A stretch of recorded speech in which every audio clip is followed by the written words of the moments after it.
bus stopped in Virginia. He was thirsty. He went to the water fountain, and a policeman came running to him. Because there were no Indians in America then, the policeman thought he was a black man, and he was on a white fountain. So the policeman was going to arrest him, and then realized he was a foreigner who didn't know. So there were laws that separated people, and same in South Africa. But one of the things this book said is that when the laws existed, there was more courtesy between people because they didn't have to do the separation. The laws did it. So I don't think it's kindness. I think maybe it is kindness. It might have been kindness, but it was something so normal that nobody would have thought about it there because that's the only thing they grew up with.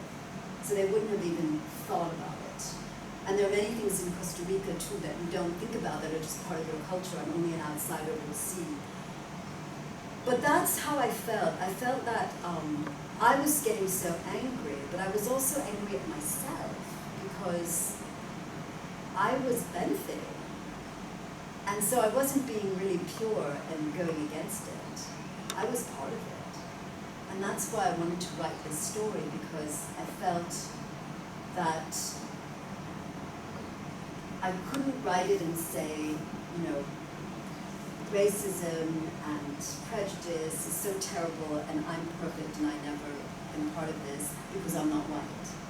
Because there are some people who will say, there's some race specialists who will say, no, all white people are racist and all people of color are not. But actually, I feel it's more complicated than that.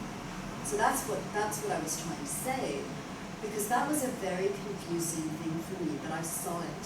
I saw it many times that just because somebody is a lower, in English now in India, you don't say lower, you say dominant and oppressed caste, because higher and lower means you think that it's higher and lower. So it's funny how language changes. So the oppressed caste was sometimes treated badly, sometimes not.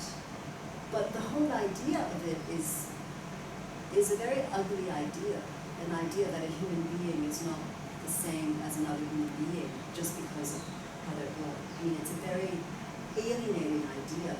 And my parents always hated that idea. And so there's another thing about purity, which we don't really have in Christianity, Catholicism, this idea of purity and pollution. You have it in Judaism, you have it in Hinduism. Do you know what I'm referring to when I talk about purity and pollution? The piece? It comes up in something in the piece. I'm talking about meat, eating meat. Because in Hinduism, if someone is very pure and a dominant caste, like a Brahmin, the most polluting thing you can eat is beef, because cows give milk, cows are part of the Hindu pantheon too. Do you know what pantheon is? What the word is? It's like the array of gods. So if you eat beef, you are polluted like the oppressed caste, and you lose your caste.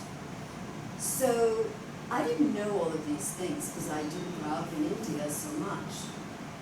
But I started to think, after this happened, I started to think about my parents and how they subscribed to a company called Municipal Beef.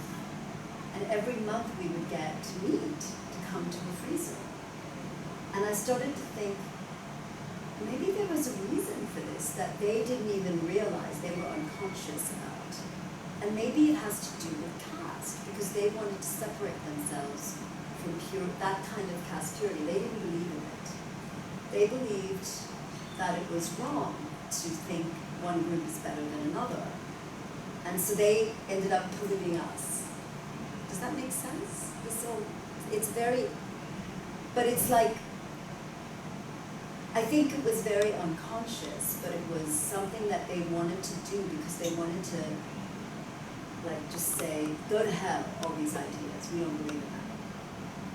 So in India, when I went to university, I stopped eating meat because I saw a documentary about how American corporate agriculture treats meat.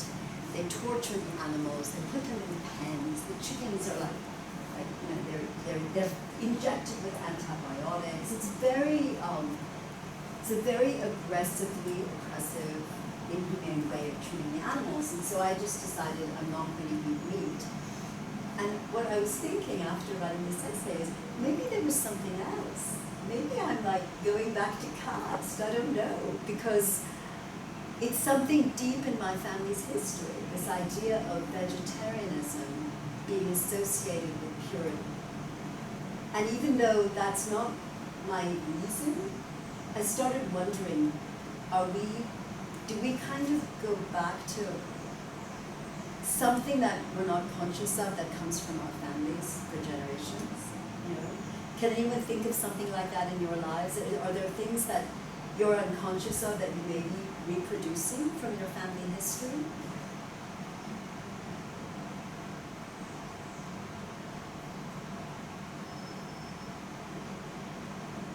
It's a deep question, but it could be something quite silly too. You know, it can be different ideas, because there are things, I guess my point is there are things that are passed on to us that we don't always realize, that we're not conscious of.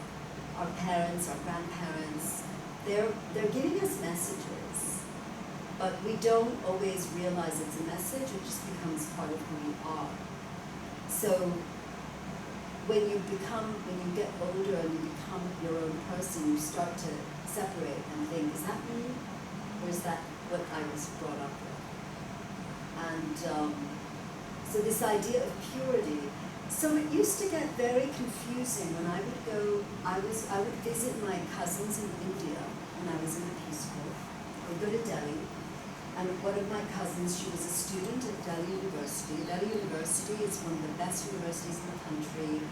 The students are very political. They're always demonstrating on human rights, against the government's oppression. And so her friends were activists. And I think I'm an activist too.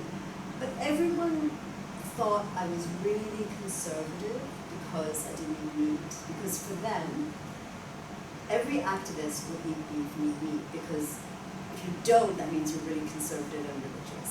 So they couldn't see vegetarianism outside of Hinduism. They couldn't see that maybe you can be vegetarian or vegan because you don't believe in killing animals. To them it was, oh, she must be really religious. So it was very confusing. And also, I didn't smoke, and smoking was necessary if you were an activist. This is a long time ago, it's not true now.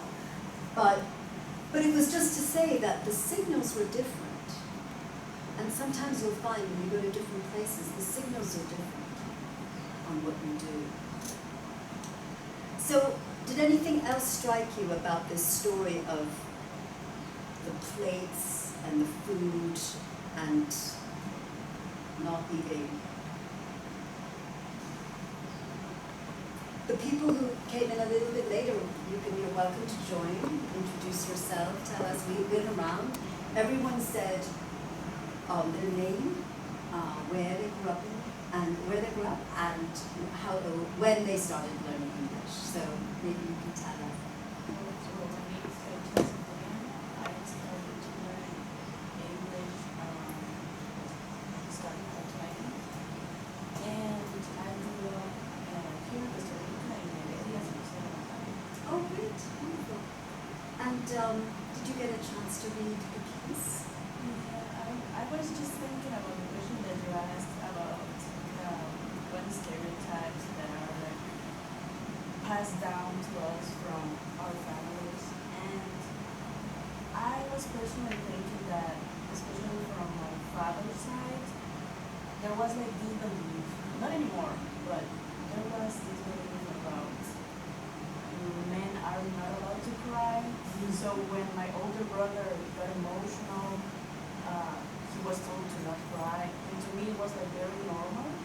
But as both of us grew up, we realized that no, that was not normal. And did you notice that you had a different message?